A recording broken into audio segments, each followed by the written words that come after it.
आज हम काव्य प्रकाश जिसका चतुर्थ उल्लास आपके पाठ्यक्रम में है उसको पढ़ाने जा रहे हैं।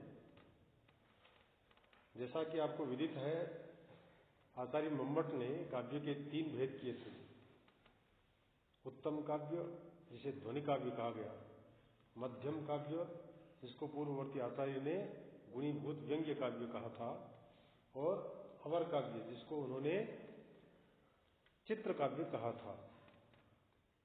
आज हम चतुर्थ उल्लास में उत्तम काव्य अर्थात जो ध्वनि काव्य है उसके विषय में चर्चा करेंगे।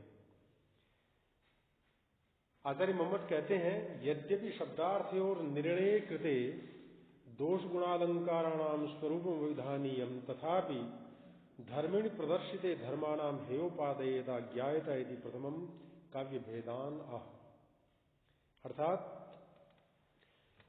यद्यपि शब्द और अर्थ का निर्णय कर लेने के बाद दोष गुण तथा अलंकारों का स्वरूप कहना चाहिए, तथापि धर्मी अर्थात काव्य का अवान्तर भेदों सहित निरूपण किए जाने पर ही धर्मों यानी दोष गुण तथा अलंकारों की हेयता यानी दोषों की त्याज्यता तथा ग्राह्यता यानी गुण तथा अलंकारों की उपादेयता जानी जाती है।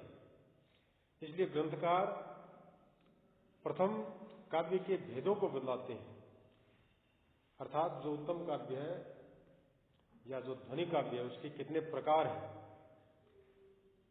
तो सबसे पहले जिसमें वाच्यार्थ अविवक्षित यानी अनुपयुक्त या अन्वय के अयोग्य होता है, ऐसा जो ध्वनि काव्य होता है, उस ध्वनि काव्य के अंदर जो वाच्यार्थ होता है उसके लिए कहा है कि अविवक्षित वाच्यो यश तत्र वाच्यम भवेत् ध्वनौ अर्थांतर संक्रमितम अत्यंतम व तिरस्कृतम। अर्थात उस ध्वनि काव्य में जो वाच्यार्थ है वह किसी अन्य यानी वाच्य लक्ष्य साधारण जो धर्म होता है उसके अर्थ में परिणत हो जाता है, अथवा अत्यंत तिरस्कृत होता है, उसकी 2 स्थितियां बन जाती है।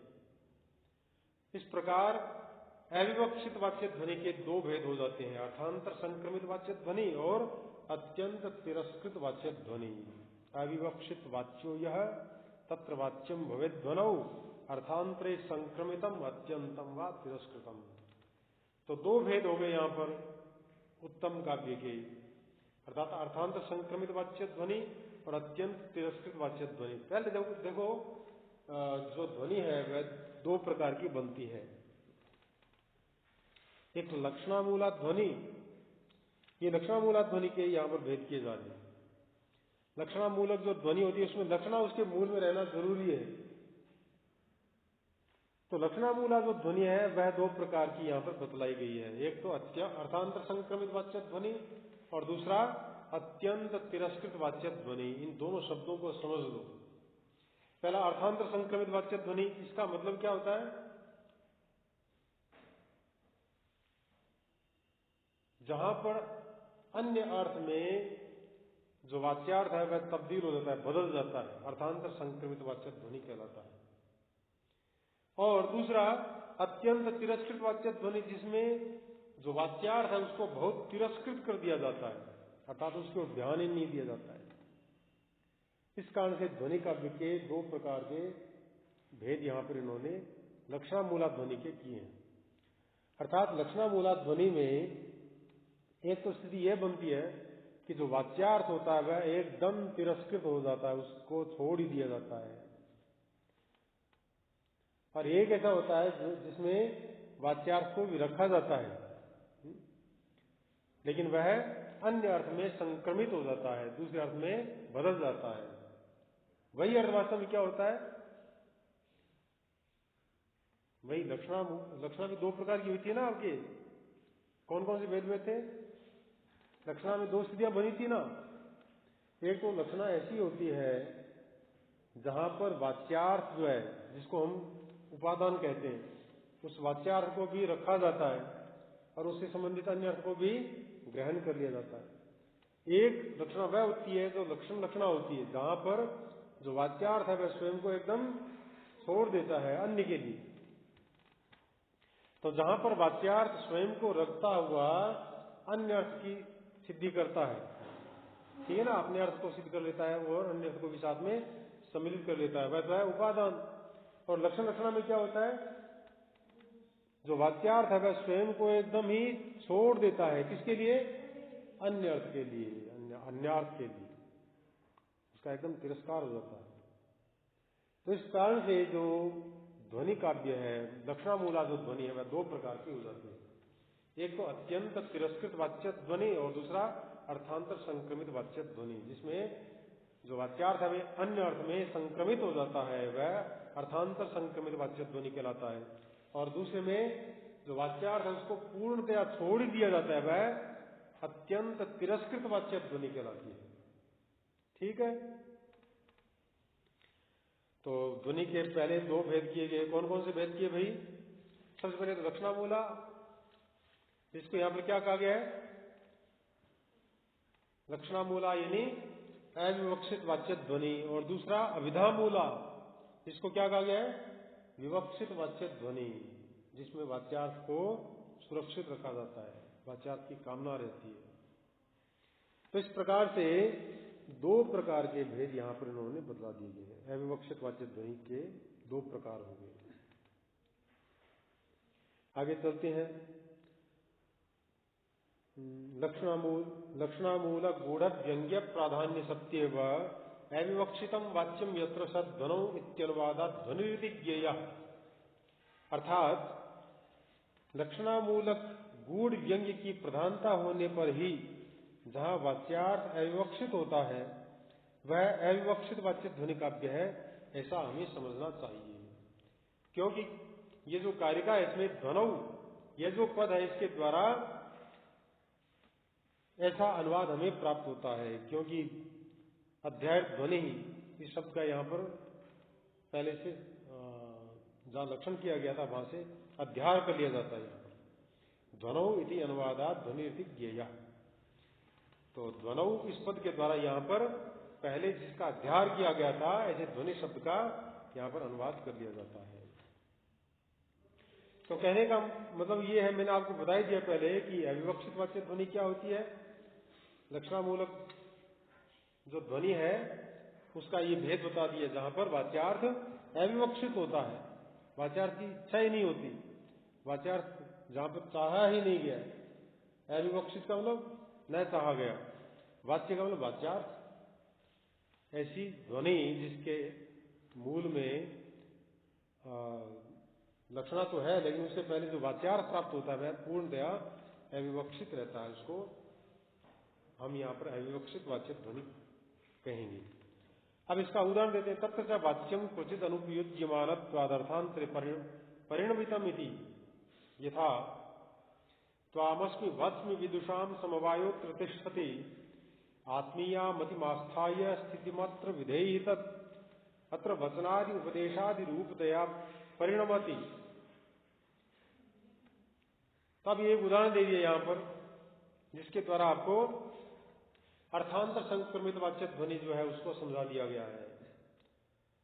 अर्थात क्या कह रहे हैं, ये तत्र च वाच्यम, और वहां पर जो वाच्यार्थ है क्वचित अनुपयुज्यमानत्वात्, कहीं पर उसका उपयोग न होने के कारण से अर्थांतरे इसमें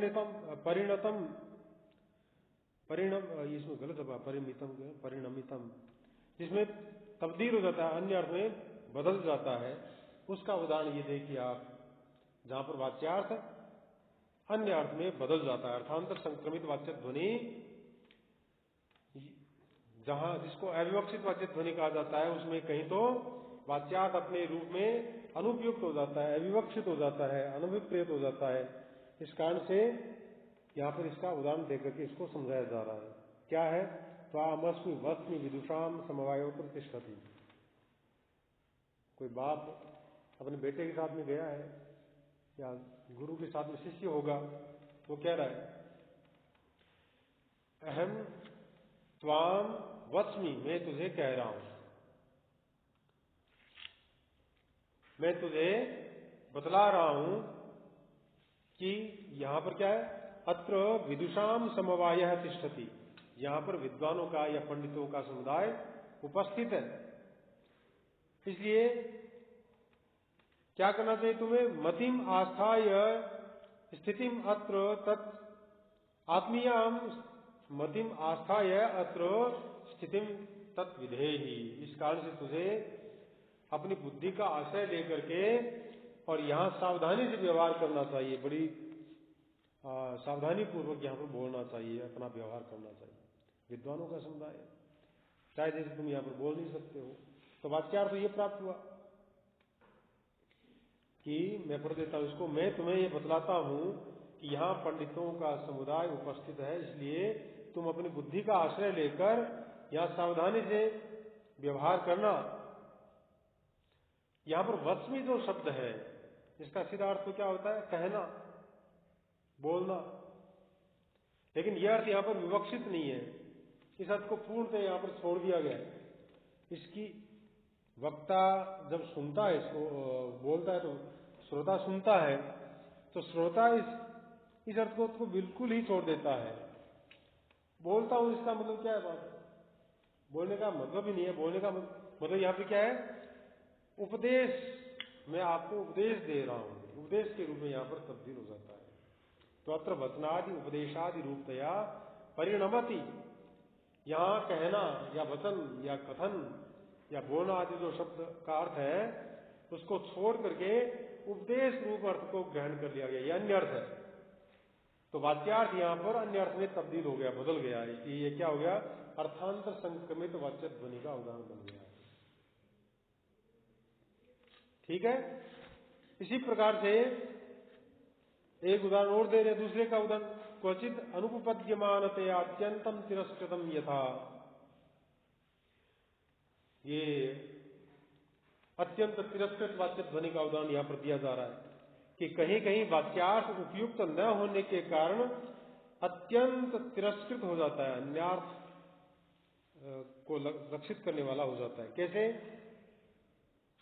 उपकृतम बहुतत्र किमुच्यते सुजनता प्रसिदा भवता परम वेददृशमेव सदा सखे सुखितमास्तु ततः शरदांशतम। कोई अपने शत्रु को ये बात कह रहा है तो वैसे मित्र था लेकिन वो शत्रु बन गया किसी कारण से, तो उसके लिए वो कह रहा है कि हे मित्र, अब शत्रु है लेकिन उसको क्या संबोधित करा है कि हे मित्र, आपने बहुत उपकार किया है।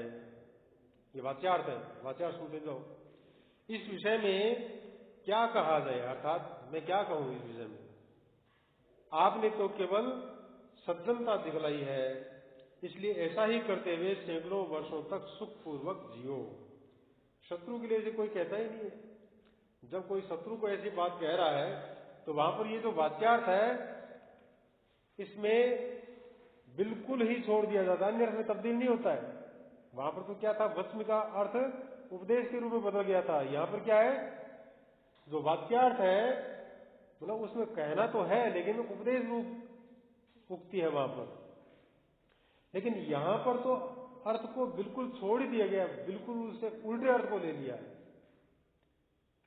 अब शत्रु है तो उसके लिए हम ऐसा थोड़ी कहेंगे हे मित्र आपने बहुत उपकार किया है, उपकृतम बहुतत्र किमुच्यते। तो उपकार की जगह यहाँ पर क्या हो जाएगा? अपकार। बहुत बुरा किया है।